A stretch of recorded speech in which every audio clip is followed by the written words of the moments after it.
Hello, everyone. We're back with another episode of your favorite inclusive podcast. This is Miros and Yare. And today we're discussing some really important concepts about inclusive education. First of all, do you remember the last CTE for its letters in Spanish? Consejo Técnico Escolar, right? Yes, remember, I do. remember the BAPCs for its letters in Spanish. Barreras para el aprendizaje La participación y participación. y la convivencia. Y la convivencia. And I think that's something that I want to talk about today. What do you think, Miros?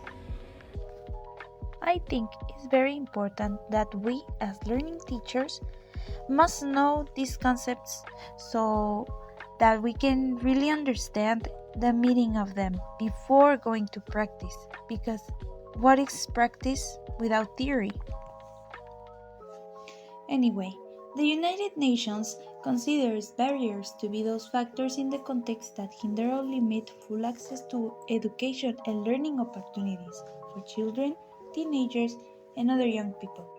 Moreover, they appear when interacting in the social, political, institutional, cultural, and social contexts, as well as social and economic circumstances. BAPCs can be found everywhere, and by themselves can place students at a disadvantage or inequality compared to others.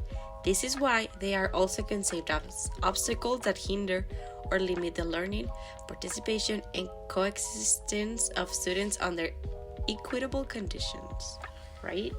Yes. The identification and analysis of BAPCs starts by considering that these barriers may be imperceptible and unnoticeable. Some authors classify them as tangible and imperceptible barriers.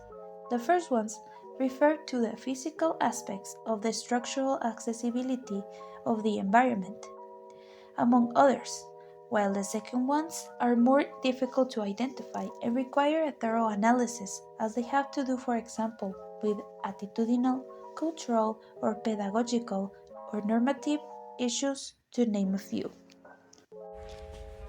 Attitudinal issues refer to prejudices, attitudes of rejection, overprotection, segregation, or exclusion by any actor of the educational community. Frequently, they are consequences of ignorance or fear of low expectations about learning. Mainly, these fears come from students in any educational risky situation, wrongly normalized.